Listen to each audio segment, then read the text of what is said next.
Bay-Area Brawler Skyler Greenberg, and your Colonial champion, Sean McCarty.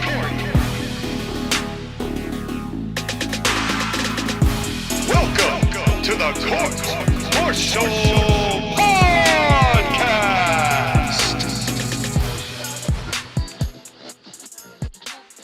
And welcome, ladies and gentlemen, to a special episode of the Court Martial Podcast here right now as we talk about the second episode of Monday Night Raw on Netflix. And why are we talking about an episode of Raw? Because yours truly, the Bay Area Brawler, attended that show in San Jose, California. We're going to talk about this Raw and also some other wrestling things that have gone on in the past week or so that we need to talk about because we missed about talking about wrestling with you, the fine people of the Court Martial Podcast. And here with me, the leader of the Court Martial Podcast. He is the owner of CIW. He is the man who has no courage. He has to have other people fight his battles for him because he's a chicken shit heel. Sean McCarty, how you doing? Well, you know what's wonderful about being that kind of thing is that you get people to help you win your battles, and then all of a sudden you have a podcast.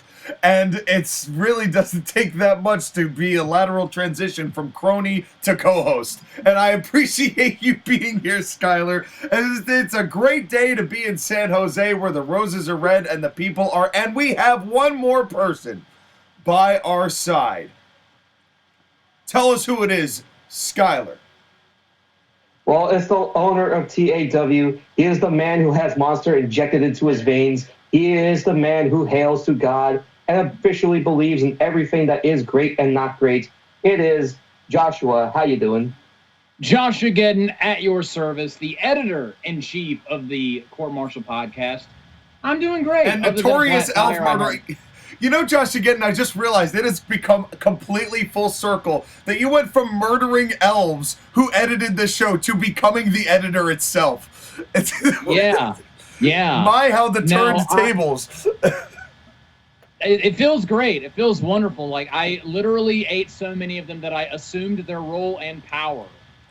Yes, you were so upset with their censorship that you decided to take control of what airs and what doesn't. Yeah, I decide who gets censored and who gets to talk. That's right.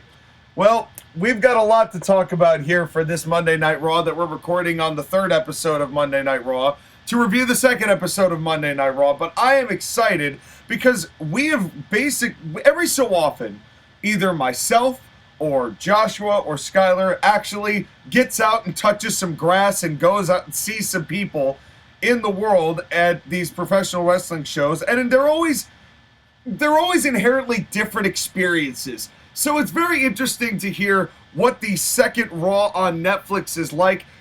If you noticed any changes in formatting between the last show that you saw, which I forget when was, but Skyler, this is basically... I'll give you a spoiler. Never. This was actually my first real wrestling show. I guess you're not counting the Battle in the Valley? Okay, the second real... Okay, I've been to live events, which Battle of the Valley was more of a live event than it was anything else, even though I know it was a pay-per-view, quote, unquote. Quote, unquote is a good way to put it. But no, this is an actual event that, is, I guess, good, if you want to call it good, or what, bad? I don't know what you want to call it. I thought it was a good show. No, like the whole Battle of the Valley thing. But this was a good show to go to, and it was definitely one worthy of interest. Well, and it was, they had also said that this was going to be what Raw actually looked like going forward, rather than major names coming up to go, Netflix is my Netflix on my Netflix. In order to Netflix the Netflix, I'm going to bring my Netflix to your Netflix. And okay, real quick on that point, it was so annoying. Everyone whining and complaining. This Netflix the first episode of Raw on Netflix raped my childhood.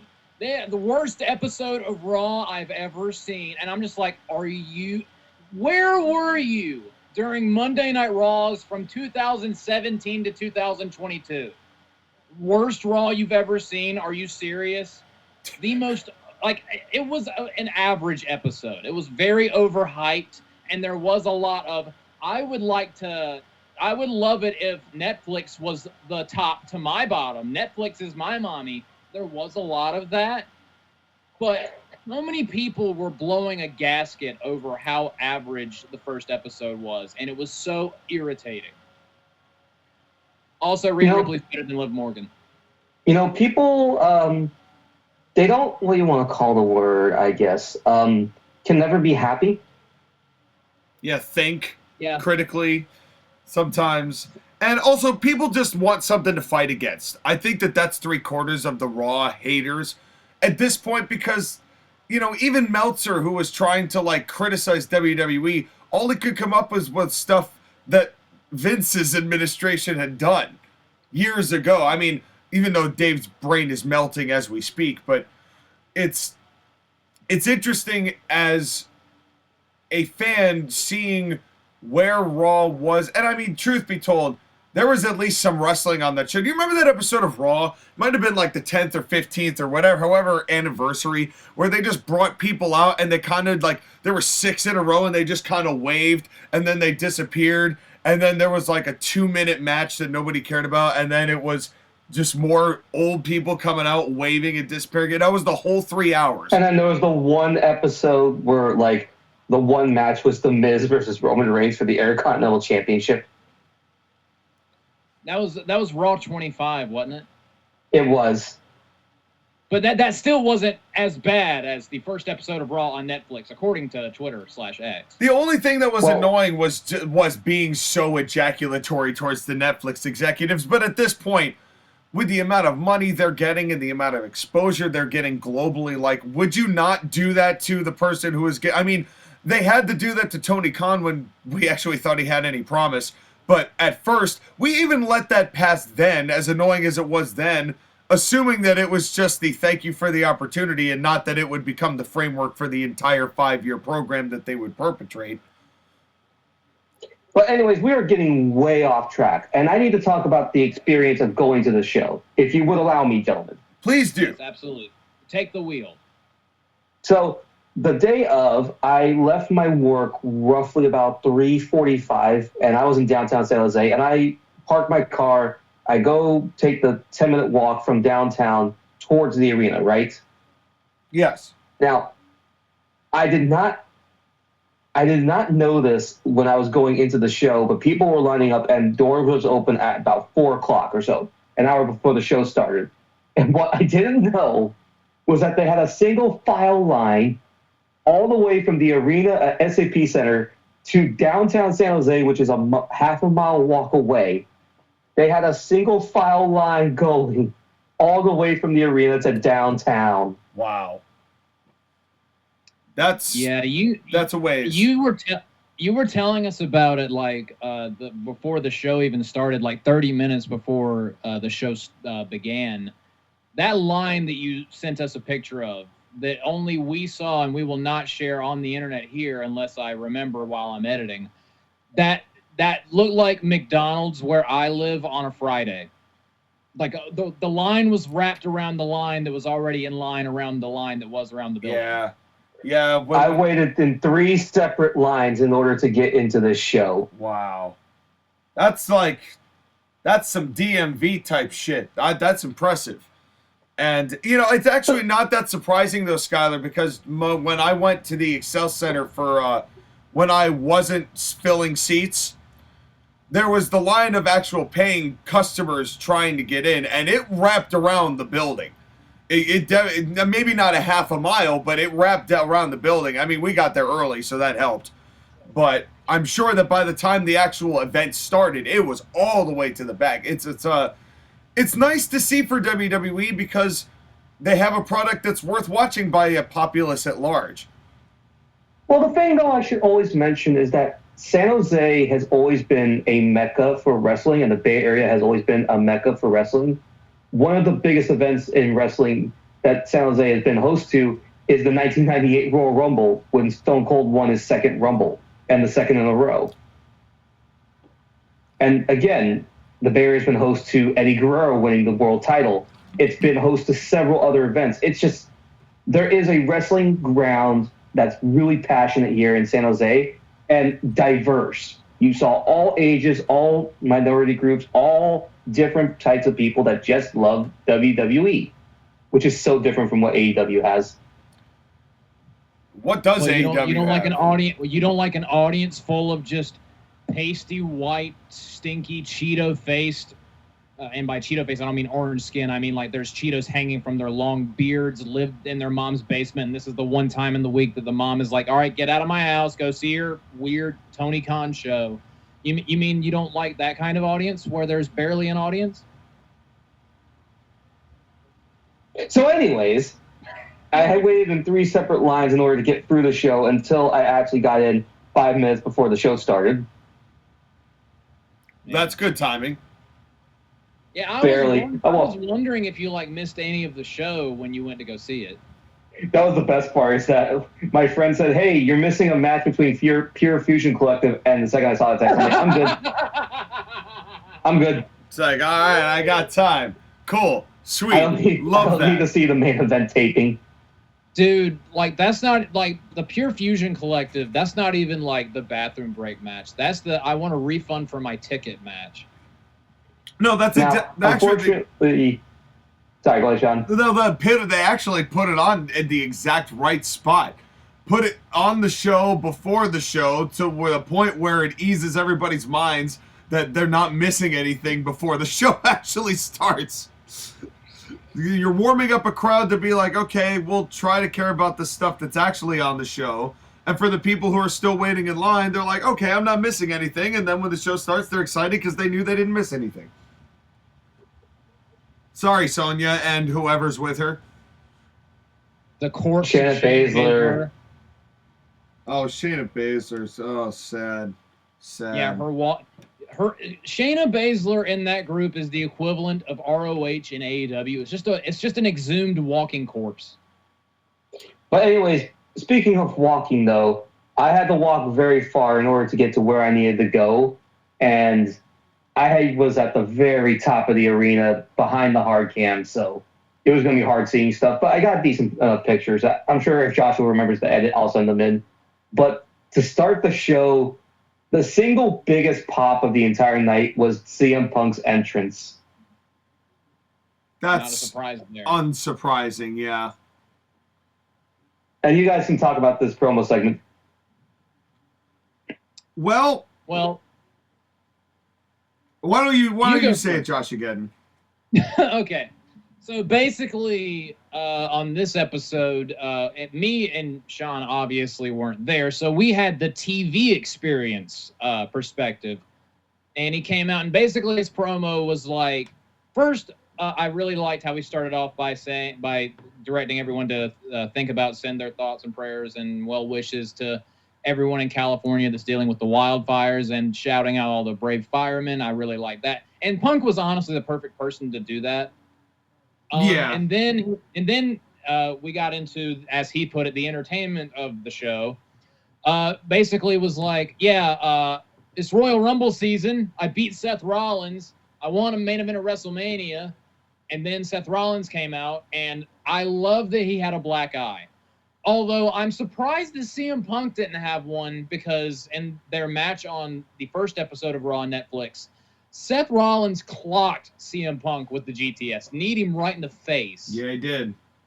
And just the way that Punk was mocking him for that black eye, the way he just like squinted and like looked, like leaned in, it was like, ooh, that doesn't look good. That was funny. Well, another thing I like but Punk does that nobody else does is when somebody's entrance comes up, you can actively hear him swear, like, oh, son of a bitch. and one of the funny things that he said today was like, why can't Rhea Ripley interrupt me?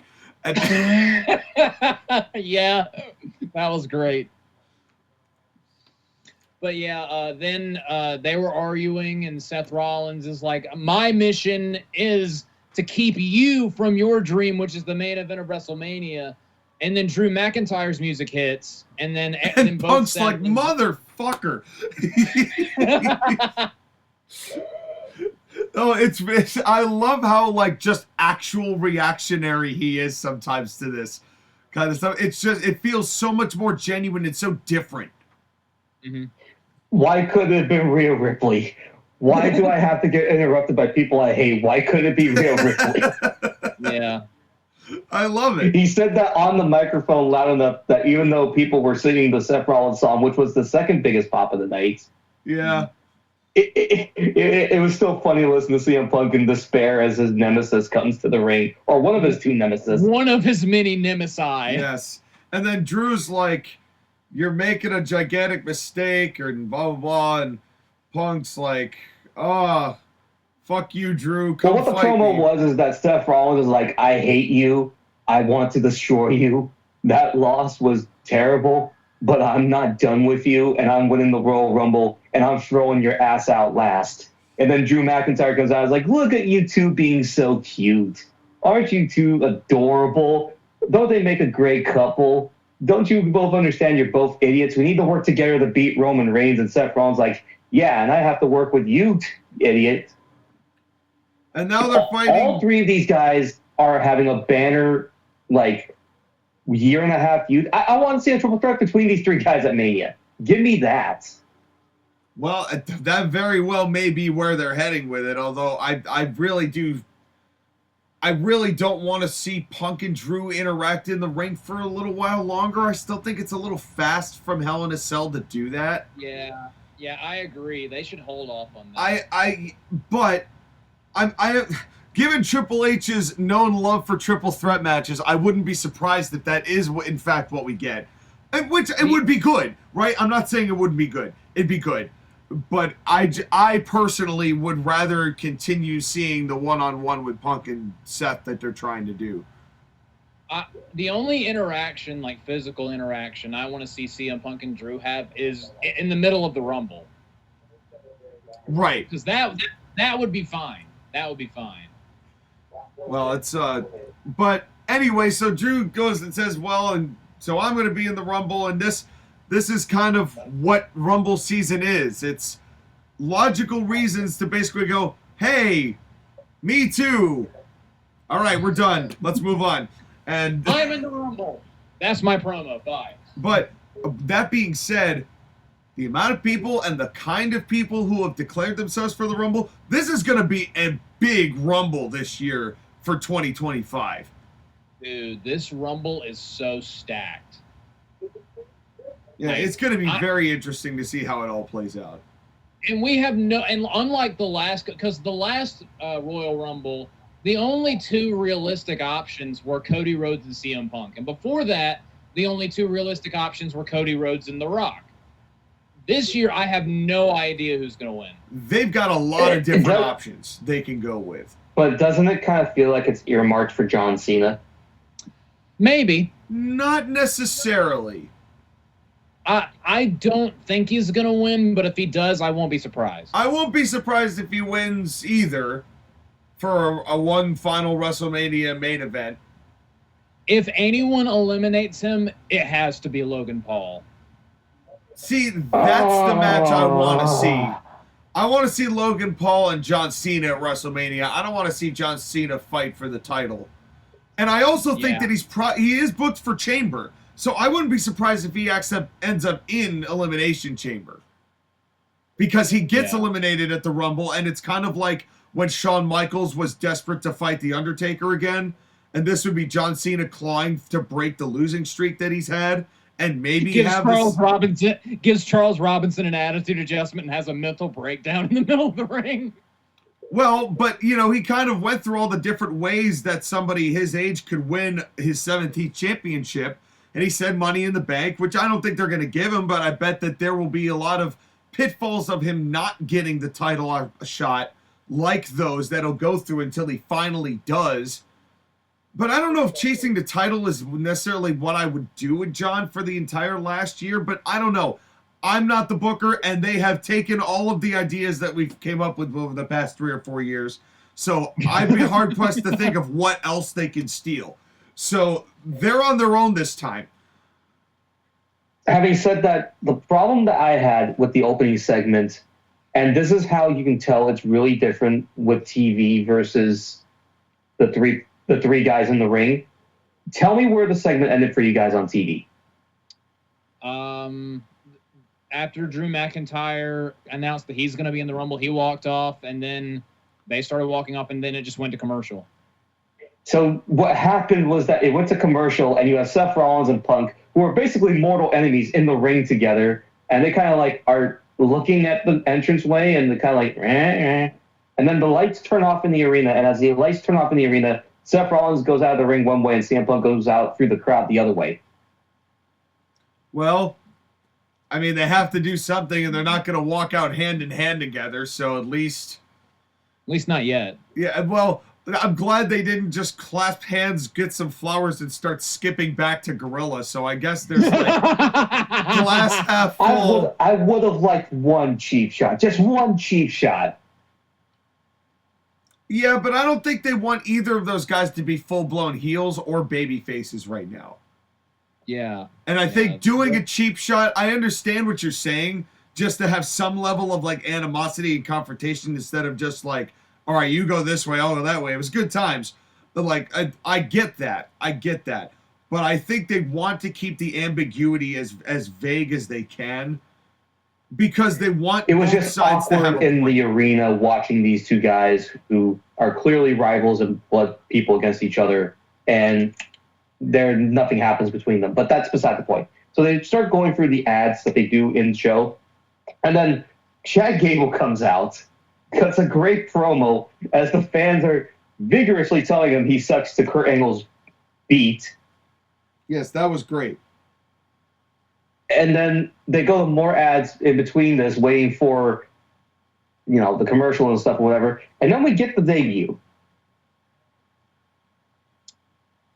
I'm Gentlemen, very interested in seeing your perspective on this, since you were actually there. It was loud. It was very loud. Of all the places they could have picked to basically debut Penta El Zero Miedo, San Jose was perfect. Yeah, honestly, that was the perfect location. That's knowing your audience. If this was AEW, they would have booked it in like Topeka, Kansas. And nobody would have given a flying fuck. But because they had his family there in the audience, they were selling masks at the concession stands before he debuted. They called it the worst kept secret. I saw like recorded camera video from like before his music hit, before his graphics started. The crowd was already chanting Cero Mierda. Yeah. So they knew who it was and they were excited. And the other thing too is that we're doing this on the day of January 20th. They're in Dallas, Texas, and they're having him wrestle a match against Pete Dunne. Oh, I wanted to see that so bad. Oh. Which I cannot wait to watch. We will see, and then eventually, we'll say, hey, that was good or bad. But we're not doing a Raw review every week on this show. That would be a lot. No, it'll only be the Raw reviews that one of the three of us goes to. Speaking of which, on the 17th of February, I am going to see an episode of Raw because it's going to be in my brother/sister state, North Carolina.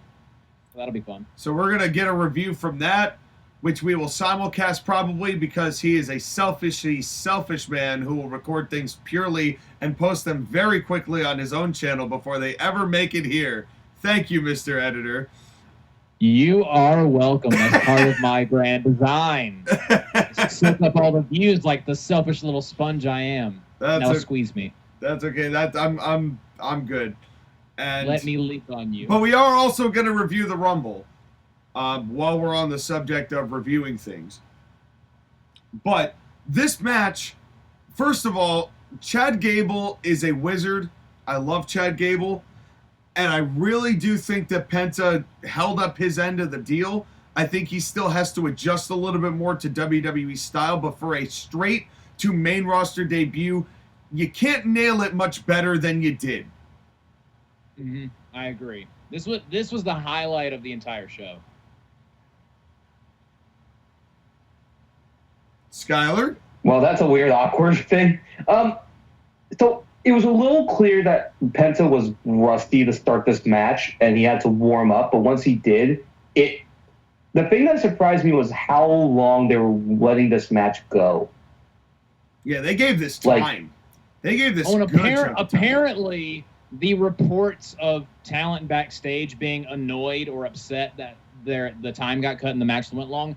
Apparently, those reports were false, and everyone backstage was cool with it. Thanks, wrestling journalists. We love you. No, I don't. I love us, the wrestling journalists. Everyone else can go eat a bag of Bounty, the quicker plicker plupper. If you like, you can call me anything in the world. Just please don't ever call me a journalist again. I might actually spontaneously combust on purpose. You could be an analyst, but we need journalists. And we need good journalists to report the news. It's just that they've all grown up under Dave Meltzer's teachings. If you can, but that's beside the point. Teachings or ramblings. Yes, but the point is that Penta and Chad Gable had the best match of the night in person for reactions. Penta El Zero Miedo, I know he's a good luchador, but Chad Gable was able to get him to do mat work and be able to do mat game. Mm-hmm. I mean, I groaned a little bit at the Canadian Destroyer, but it was right before the finish, so I wasn't too mad about it. But I love the way Chad sold it, but I really do wish that either... I wish that Chad didn't kick out of it. He just did the move and then hit him with the Penta Driver, or just, won with the move, but whatever. Modern wrestling. That was like the one little about the match. I agree. I mean, I don't really have anything else to contribute. You've taken the words out of my mouth and put them into the ether. No, I put them into the microphone that I'm holding right now. Made with ether. How did you know that this microphone was called the Ether microphone? So, Skyler, tell us more about your first-person perspective of this match. Yeah, how was the promo, fam? The promo was good, but man, it was hard to hear at points just because the people were so loud in the arena for him. Well, that's kind of cool. It was, but the thing is that the biggest thing that shocked me was that they let him speak a long time in Spanish, but that got the crowd to be even louder. It wasn't the worst thing that happened with sound with this crowd for a good reason. But man, the people love Penta. They really, absolutely, truly do. Well, he has a cool look. He has a cool, I hesitate to use this word, moveset. Fuck you, Adam Page. And just that little Razor Ramon little walk that he does, that tiptoe walk. He's just cool. He exudes charisma, and honestly, WWE is a perfect fit for him. Well, and the biggest thing that he was missing in AEW is what everybody's missing in AEW: proper professional production and direction. Yeah, well, that's what I mean. It's having somebody who can go, okay, these are your strengths. Let's capitalize on your strengths, and let's see if we can conceal some of the weaknesses you have, grabbing the wrong way on a headlock, But Chad Gable is the perfect guy to put in there. They had the right mix of everything. They had the right audience for it because it was hometown or close enough to hometown for Penta. It was the right environment. It was the right opponent. It was enough time to do what they needed to do, and then giving him the chance to do it in both a promo in both English and Spanish. Would this have worked if he debuted in Philadelphia? I don't know, but being a smart booker is knowing when and where to do what, like this. And this, to me, this got Penta over enough to where, I saw a lot of comparisons of when Kurt put Ray over for the first time. And no doubt there was some kinship to that. But it's interesting to see where it goes. It's interesting to see what happens when Ray Phoenix arrives. But I actually am a little more cautious about when Ray Phoenix arrives because I'm afraid of what that tag team will do, because their tag team matches tend to err on the side of just moves. And I think there's always been more money in Penta's storytelling on his own.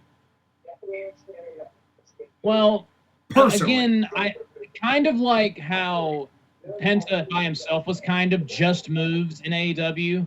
I feel like when him and Ray inevitably become a tag team, when Ray finally gets released from prison, I feel like Triple H is going to be like, all right, this is how we're going to do things. And then again, with the right production and the right direction, I feel like It might be like that at points, but I don't think it'll be as bad as when they were in AEW and they were allowed to do basically whatever they wanted. Oh, no doubt. No doubt. It'll be WWE style, let's do 3 comebacks moves, instead of AEW's let's just do every move that's ever been done forever and sell none of them. You know, it's a different style of elongated tag match. But considering how desperate WWE is in need of tag teams, I'm not going to say don't do it. Oh, I should also mention that, think about this for a second, okay? The worst kept secret in wrestling was that Penta was going to join WWE. It is not going to be a worst kept secret when Rey Fenix eventually joins WWE. All the stuff is going to happen. It's just a matter of when, how, and why.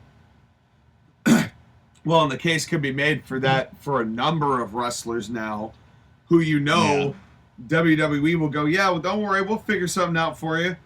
Hell, we could figure something out for you in our sleep compared to that guy. But overall, great match and great promo. Then it leads to this backstage segment with the Judgment Day with Liv Morgan, Finn Balor, Carlito, JD McDonough, Dominic Mysterio being an absolute nerd with the flowers. Dude,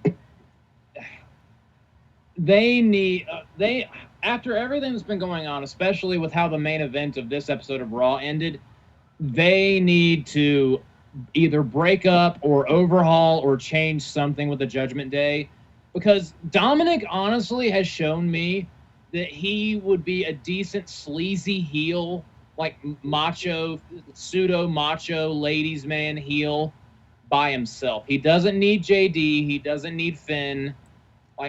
There was a time when he needed direction. I think he would be fine on his own now. Yeah, I agree. I think he's outgrown. Or better yet, break off with the girls. Well, that's what I mean. Break off with the No, I think actually breaking off with both girls would be funny, and see where that all leads. Although I really doubt Raquel luring Dominic away unless he's just into muscly women. And unless WWE just wants Dominic to lose any and all heat and momentum he has by pairing him with the absolute vacuum of emotion that is Raquel Gonzalez Rodriguez. Dude, I will never forget when the crowd was actually still kind of into the War Games match, and then the crowd was getting hotter, and then Raquel Rodriguez came in, and the crowd went, ah! And it's died. Rare that you can feel the exact moment that a crowd passes away. It died. The whole crowd completely died. I was like, oh my God. Honestly, I didn't know it was that bad. One of my favorite things, honestly, is just listening to someone the crowd does not care about just kill the vibe of the room. Twist in the wind, as I think Cornette would call it. Dude. Yeah. It's like that really bad joke SpongeBob told in that one episode where even the cricket stops chirping. Yeah. And it's just a JPEG of a cricket. Oh man, that's we should just call Raquel Rodriguez Cricket JPEG from now on. That's what I'm gonna call her. Editor, put a cricket on Raquel Rodriguez's head. This episode is not sponsored by Cricket, just a JPEG of a cricket. No, but that is kind of funny because WWE had that long-term partnership with them for the longest time. And those advertisements were everywhere. I know. It was so like, I don't care about the Miz working out with this green thing or Charlotte. Oh man. Well, anyways. No, go ahead, Sky. Go ahead, Sky. Let's just move on. Well, either way, we'll see what happens with the Judgment Day, but this segment was kind of like, whatever. Sheamus makes his entrance for the next match. And again, this is where the live experience kind of gets weird. Sheamus gets into the ring. They're clearly going to commercial. In the commercial, they have the Judgment Day. Carlito and JD McDonough do an interview with some interviewer girl in the crowd, and they were booing them? Question mark? Yeah, they've been trying these in the crowd interview segments. I don't know. They are kind of they work a little bit on TV, but I honestly It's a new thing they're trying. Backstage interviews are better. It's not even necessarily that. It's just, it really kind of it broke up the flow of the show for me. And then they had Ludwig Kaiser stand there for a full minute and a half waiting for his entrance in the hit while there's still a commercial. Then it finally hit, and then we had this match between Sheamus and Ludwig Kaiser, which was a good match. Not gonna lie, it was a good match. It was good. We've just seen it a lot. Yeah, I zoned out of this match, and I like both guys a lot, but I have seen this so many times. Having said that, I think this was kind of the end of their mini feud because, boy, oh boy, was that pro kick by Sheamus very definitive. Yeah. And Sheamus still has the goodwill. We want to see you do stuff. Like, we know you've been around forever, but God damn it, Sheamus, we all like you. They still want to see him win that Intercontinental Championship. They know that's the last item on his list, and I know that he's gonna get it. He's gonna get that belt. There's no way he's not. It's just when and where. Is he gonna win it against Braun Breaker at Mania? They are having that match at Saturday night's main event. And I think that's like this coming Saturday. Yeah, would you 25th. Have that be where he wins it? No, I would not have him win it on a Saturday night's main event. That's a Mania moment. I agree. Because that's going to get a tremendous pop. Yes. When Sheamus finally wins that Intercontinental Championship, the crowd is going to lose their shit. And it'll be great.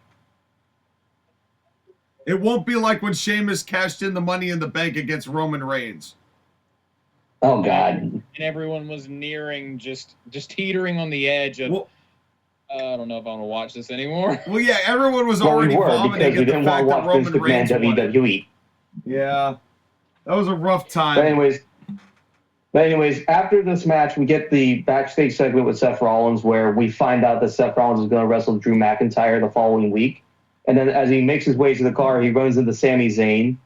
And this was an interesting little segment to kind of put something out there, is that like Seth Rollins is like, hey, Sammy, you're going to help your boy Roman win the Rumble? You're going to do your boy's errands for him?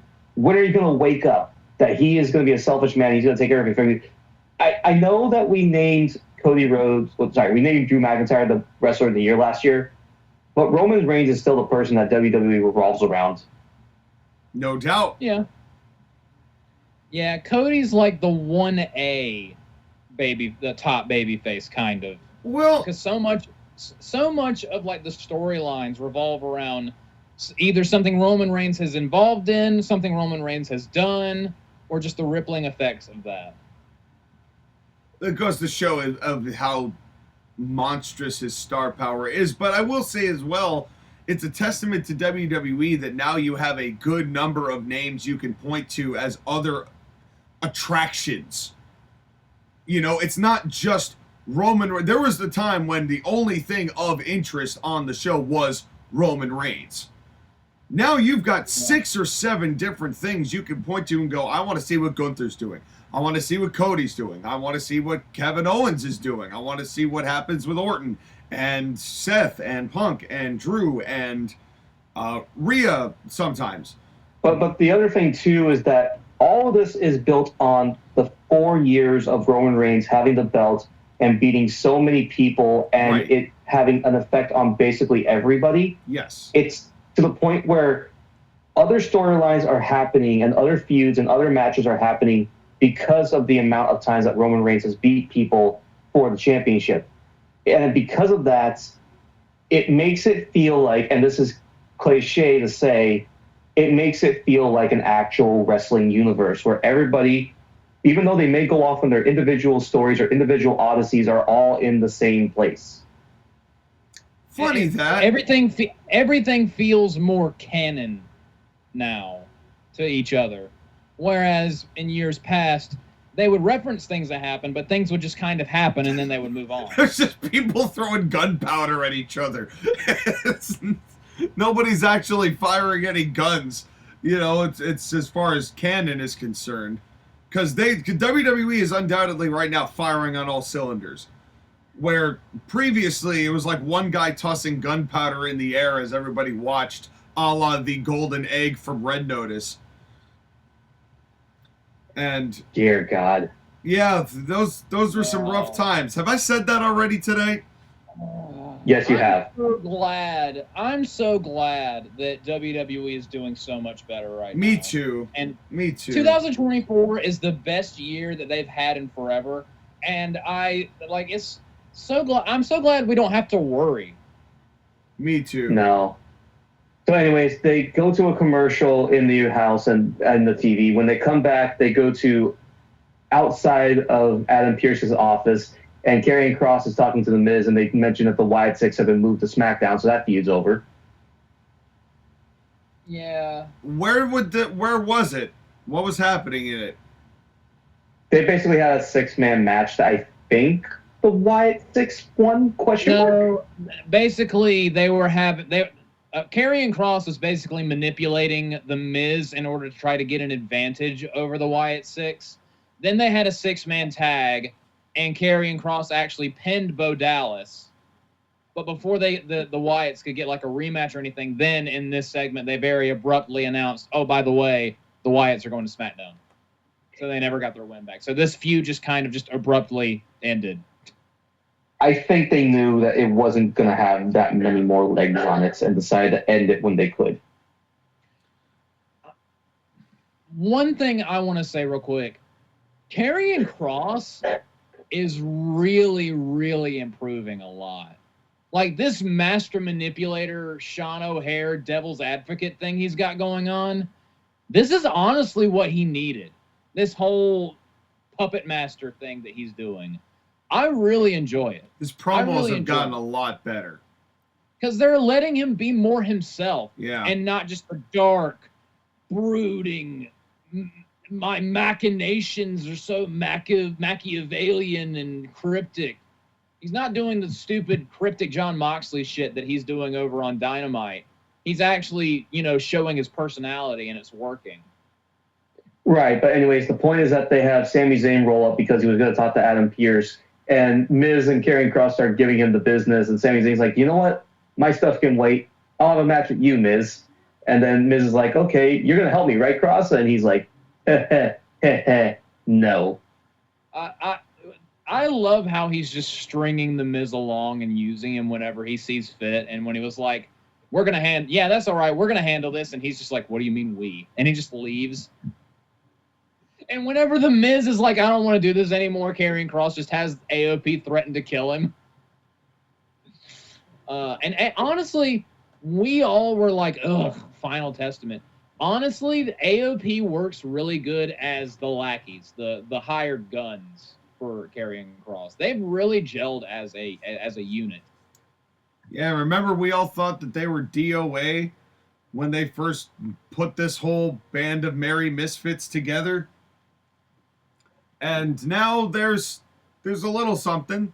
There's some kindling being lit, which is nice. And, let's see where it leads. I worry about the Wyatts. I won't lie to you. Because I haven't heard much of anything about them at all. And, it seemed like they were going to go way further than that when they first started airing the vignettes, and it just seems like this is going the way it always goes, and that worries me a little. They never had a plan after they did the videos, and that's they murdered Chad very Gable. Clear. Again, they never had any plans after the videos. They did the VHS tapes, but without any plans for what they were going to do for this group. And it's very clear and it's very obvious. And now it's just kind of like, okay, the new shiny toy is not working. We're just going to put it in the background.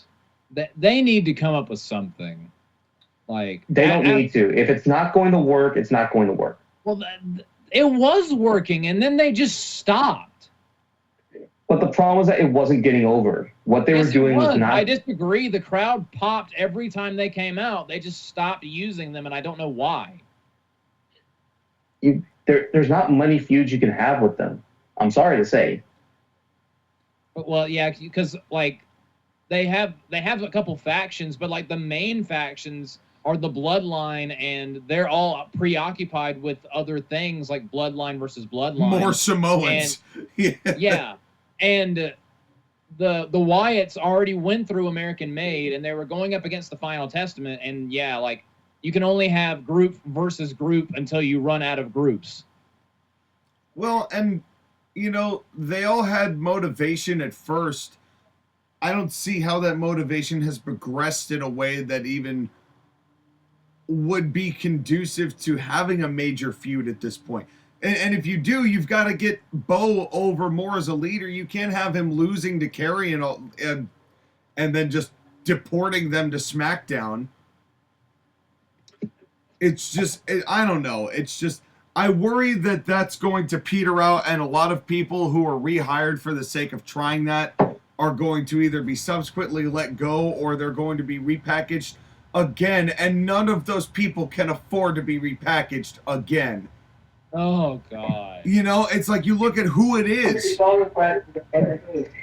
It's just I can't go through seeing another Dexter Loomis repackage. I can't go through seeing another Nikki Cross repackage or an Eric Rowan repackage. It's like no.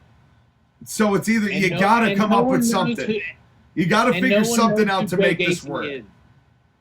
And the only people that know who Joe Gacy is are the people that watch NXT. And the thing, though, is that, like, does it hurt them to... They're not doing anything right now. Let's be clear about that, okay? You're fighting a losing battle, to be honest.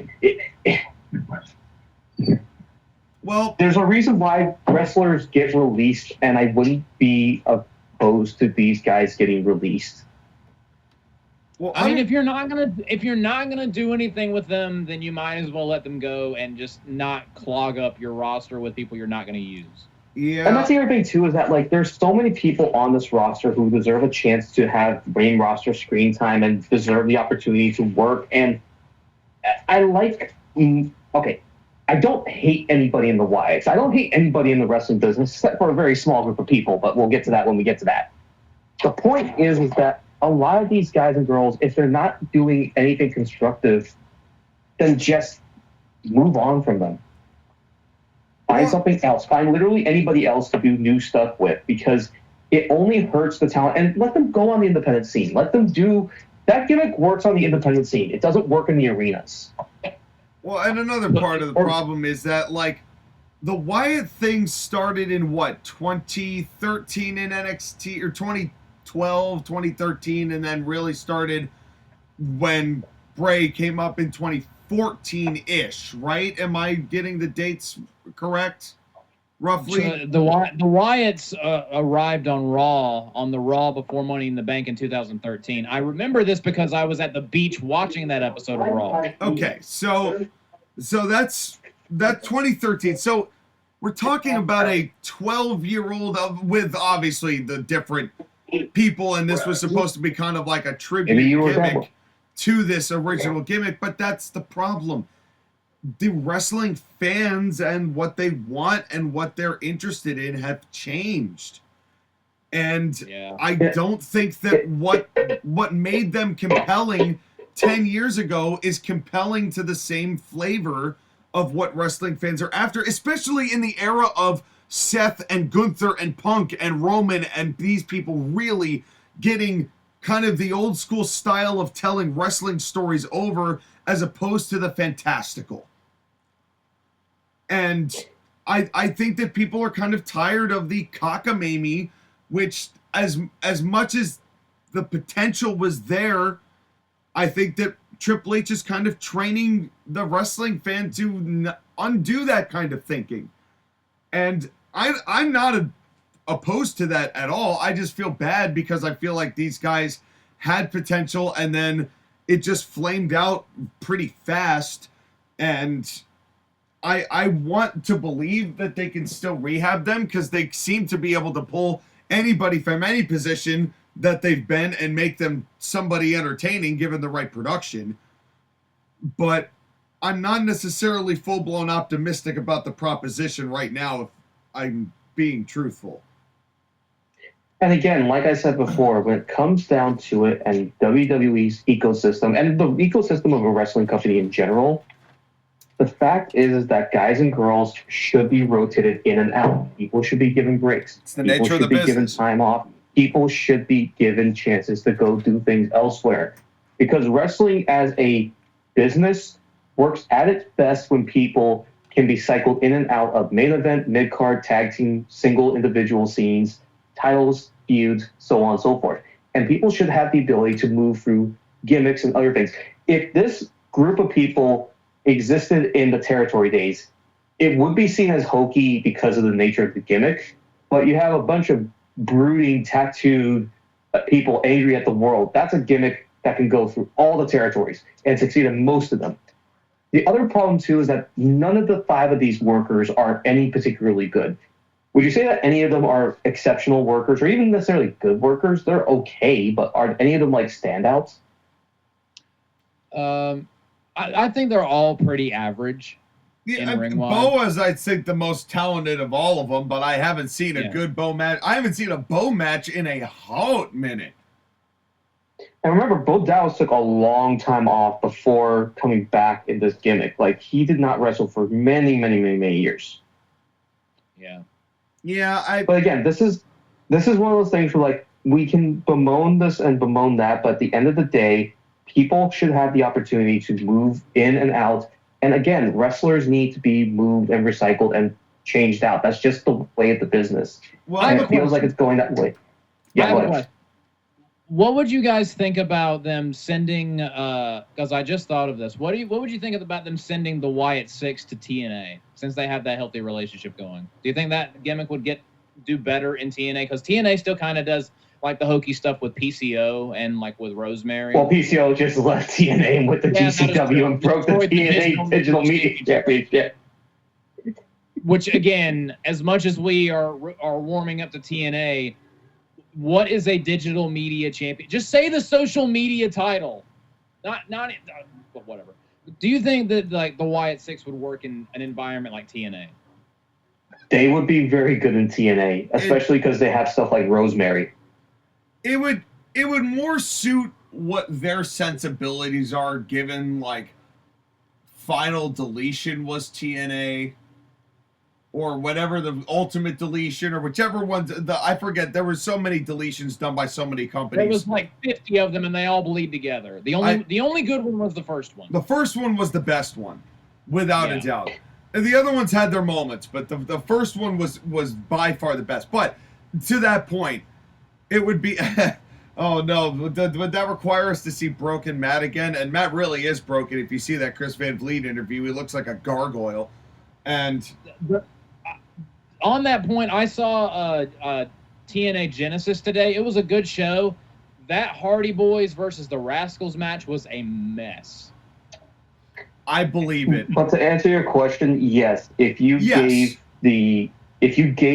some of the W, and that's probably what's going to end up happening, is that a lot of the NXT wrestlers are going to go to TNA for more wrestling opportunities. But if you gave the Wyatt Six or any of these other downtrodden gimmicks to TNA, they would do so well there, especially because that roster, it needs a shakeup too. And that's the other thing too, the TNA WWE partnership was officially announced. Well, and that's the perfect place to do exactly what you proposed, Skyler, and cycle talent. Because then people showing up at TNA, it's different. It's a new place. It's still a separate company. It's a partnership. But it's not like WWE has developed TNA. They might still, but right now it's just a partnership. Seeing WWE promote TNA's pay-per-view on Twitter was the weirdest thing ever. I love it. It was great. It was just, what timeline are we in? Can you imagine showing someone from like 15 years ago that tweet? Meanwhile, their mind would be out of their ear. Meanwhile, the founder, Jeff Jarrett, is trying to, at 54 years old, beat a rapidly potential declining MJF and win the AEW World's title. Do it. Just put the Anyway, belt so on. Gunther comes out. I agree. I say put the title on Jeff Jarrett. It could not possibly be worse than Moxley. We're moving on from Jeff Jarrett commentary. So Gunther comes out. Well, it could get worse, Skyler. We could start talking about the current AEW champion, Jon Moxley. Ugh. So Gunther comes out, and I had to tell you guys in the middle of the thing where I promised I would not spoil you guys, I had to tell you guys, he's a handsome ass bastard. I'd let him fuck me. He's not as handsome as But- Jon Moxley. Okay, you need to stop right now. But I have a concern with both of you guys about Gunther. Is it that he not doesn't getting the wrestle same as good as reaction. Jon Moxley? He's not getting the same reaction he was 3 months ago. I Well- really think that match against Cody at Saudi Arabia hurt him. I think it's getting to the point where we've kind of, as much as I love him, we've kind of seen it. Plus, since he's won the world title, he hasn't been wrestling as much. That, and also, I think the people want to like him and want to root for him, but they refuse to turn him face. Yeah. Well, let's give that a little more time. I actually think this is on purpose. I think that they know the kind of reaction that Gunther's getting, but they can't just go, "Oh, you like me now? All right, I will be good family now." And it's like, I think they recognize this, and I'm willing to bet that the process it's begun. The process has begun to turn Gunther babyface, which I think there's going to be a lot of money in. But right now, they've got to figure out who's the right babyface to take the belt off of Gunther so that then Gunther can start being wronged enough to be so respected that he can just be cheered and just be a full-blown babyface when it comes to it. Don't be Jey Uso. Please don't be Jey Uso. Don't I be Jey really Uso, do not please. want it to be Well, Jey I mean, Uso. Jey Uso did come out there to what was one of the loudest pops of the night. Well, and I will say this. I actually enjoyed the last half of the promo that he gave to this. I enjoyed this interaction between these two. I'm just terrified that Jey Uso is going to actually win this belt at some point. He could win it at Saturday night's main event. I'd be Here's the thing I stunned. will say about this promo in particular. They did the usual, like, "Oh, you're not worthy of me. You're not good enough. You're just a fool. You're a dancer boy. You're a tag team wrestler." And, kind of like shut down the good, positive energy that Jey Uso was trying to project. The promo got interesting the second Jey Uso said, "Gunther, you're right. I am this. I am this. I am this." Like, damn it, if I don't work hard for what I have and what I do and for these people, and how dare you question me and my passion. And that means when I beat you for the title, I will prove you and everybody else wrong and that I can be a singles main event champion. That right there, I think that's part of why people aren't reacting to Gunther as much. He kind of does the same thing. Well, a lot. yeah. Because, like, what was the thing with Damian Priest? "Oh, you're street trash. You can't do this. I'm better than you. You're not as good as I am." What was the thing with the other people he's wrestled? Like, he kind of does the same. "You're not on my level. I am a wrestler. The mat is sacred." And he needs to evolve that in some way. Because as much as I love him, as much as I love the guy, it's kind of, once you've seen it, you've seen it. Well, it is kind of revealing that even though we nominated Gunther like maybe 3 times total, and he won no grapplies this year. Like, I don't think he won a single one. He may have had I don't think he even won match of the year. No, he didn't. So, and No, we because I even kept said, nominating him for stuff and you guys shot him down because, yeah, I like Gunther, but other people have had a better year. yeah, and that really has been the case, with Gunther. And I think that they know this, and I'm not worried. I'm genuinely not worried about the direction of Gunther. I think that right now they have to continue this course until they can get somebody of major consequence, please don't be Jay, to beat Gunther for this. Because of how much he feels the prestige of the ring, I can't imagine having somebody like Jey Uso who is so the fans lose interest in Jade the second the bell rings. You hear it. Yeah. You hear it. And it's sad because he's so charismatic, and when that bell rings, it's just you don't want him to win anymore. It's Dude, I said as much the other day because Jimmy Uso had a match with Carmelo Hayes on SmackDown. Jimmy is so much better in the ring than Jay. It's crazy. Where he's not saying, "Come on, yeah. come on, come on." Jimmy can actually wrestle. Jay he can wrestle when he's in a tag team. Kind of. Because he doesn't have to do everything himself. He can just stick it to super kicks and just be super. Well, I guess that's what he does now too. But yeah, but yeah, it's But in any case, I liked the interaction.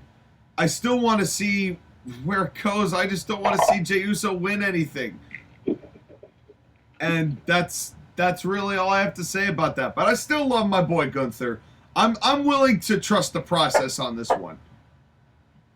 Well, hold on. Let me get to the next part of trusting the process, because the next part of the show is the part that I said no, because we were halfway through the show and they were about to get to the WWE Women's Intercontinental Championship match, and my bladder says, I gotta pee, and I'm hungry, and I want to go to the merch stand and buy a John Cena tribute shirt that I could only buy in the youth size because all the adult ones sold 15 minutes into the show.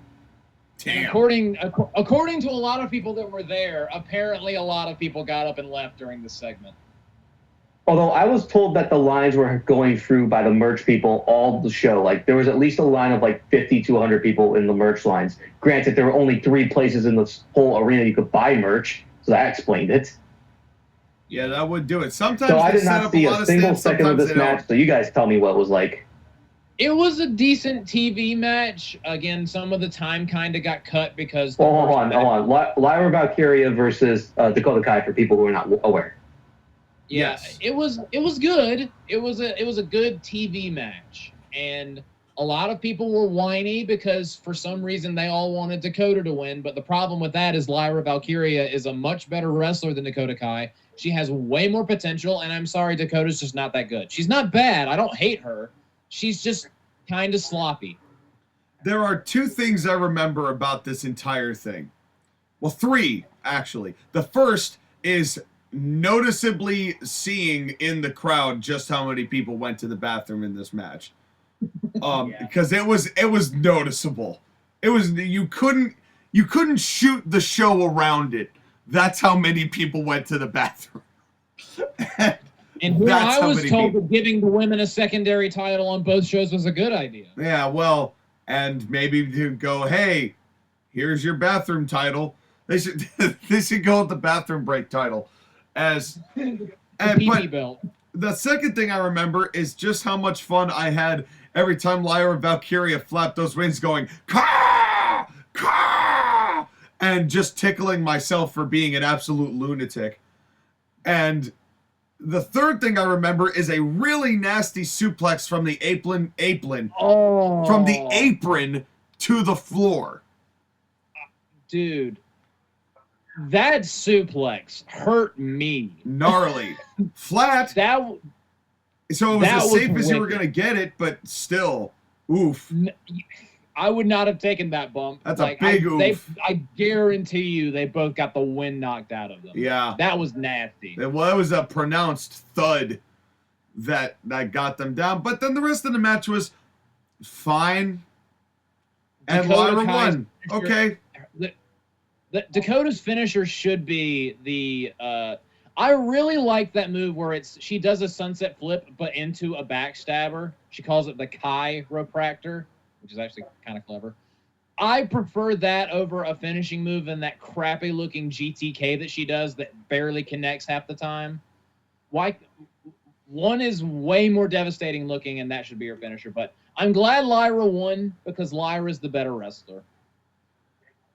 Yeah, I think there is definitely more potential there than there is with Dakota at this point. And not and that's the fourth thing I remember is that this faction is not really called Damage Control. It's Damage CTRL. I don't think I've ever seen them actually spell out the word control. Yeah, it's always been CTRL. It's Damage Catarl. That's what it is on a keyboard. Yeah. CTRL. It just control. Even though they controlled absolutely no damage in the time that they have been around, Bailey became champion.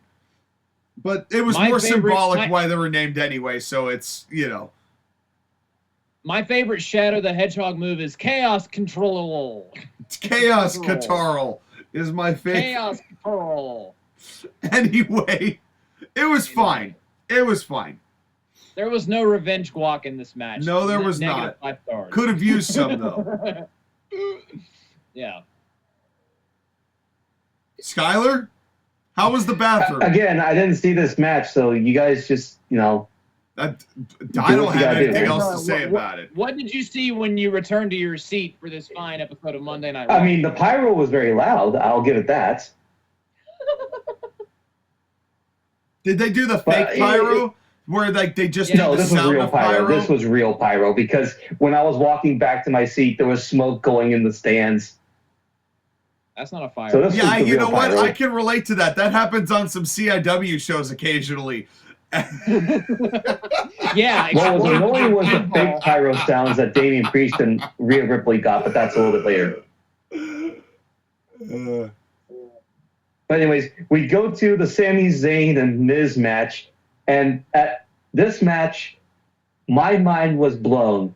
I saw something I never thought I would see in my lifetime, something that shook me to my very core, and something that it may be the greatest thing that's ever happened to professional wrestling besides Cody Rhodes winning the title at WrestleMania and finishing his story. Do you all know what I saw in this match? Does it have to do with Sami Zayn winning with the Blue Thunder Bomb? It was Sami Zayn winning with the Blue Thunder Bomb. It's literally the coolest move that Sami Zayn has, and he never wins with it. How many years have I bitched and complained that Sami Zayn never wins with the Blue Thunder Bomb? And the one wrestling show I go to, he wins with a Blue Thunder Bomb. All of them. On The Miz. Yeah, I don't care. I really fucking don't care. It could have been on Joshua for all I care. Dude, he won with the Blue Thunder Bomb, okay? Look, let me be happy. The coolest move that Sami Zayn has done his entire career, and he finally wins with it. This was my bathroom break match. I'm not even going to lie. Yes. And yes, I've seen Sami Zayn and Miz wrestle each other a lot. I don't care. Sami Zayn won with the Blue Thunder Bomb. He's squee. Look, that match was so short compared to the other stuff, which I thought was fine. It was a perfect short match. Miz ain't wrestling competitive with Sami Zayn right now. That's just the facts. I think that having Sami win as convincingly as he did was something that Sami needed, and it worked out really well, and it was really nice to see. Because when they did the haluva kick and then he picked him back up for the Blue Thunder Bomb, I literally was like, no. There was like no way. It was like, and then they did it. I'm like, oh, well, that's nice to know that can beat somebody for a change. You know what didn't win the match though, Sean? That you said something about that made me laugh. What's that? The Miz's sweeping DDT. There's like 3 moves that the Miz does, and every time he does them, it makes me want to gouge my eyes out.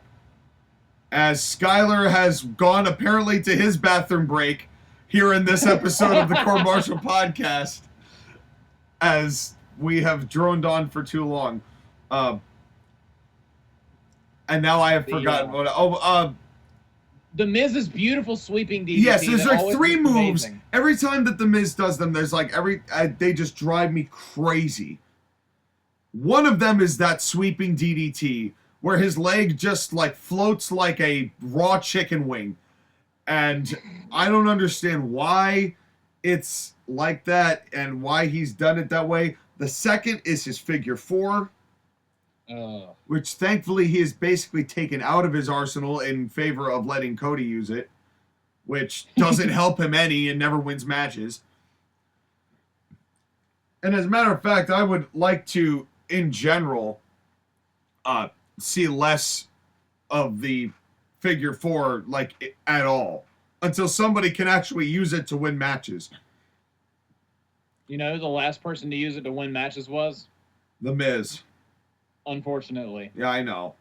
What was the third move? Well, I guess I'm not counting Charlotte Flair, obviously, but I've seen enough Charlotte Flair to last a lifetime. I'm not excited about her coming back at all. I hear her. I hear that she's coming back for the Rumble. I've heard that Alexa Bliss might be coming back for the Rumble. No, on SmackDown they had like full-on vignettes about her returning. So she's coming back. Yeah.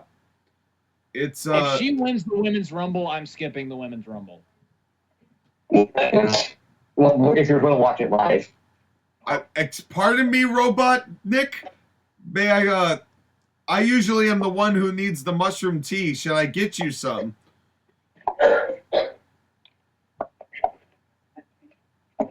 Would you mind saying more words, Skyler? I refuse to acknowledge that. Okay, there you go. Well, that's because you refuse to watch quality movies. Anyway, where were we, Skyler? Welcome back. Now that you were back from your bathroom break, as... Shut the fuck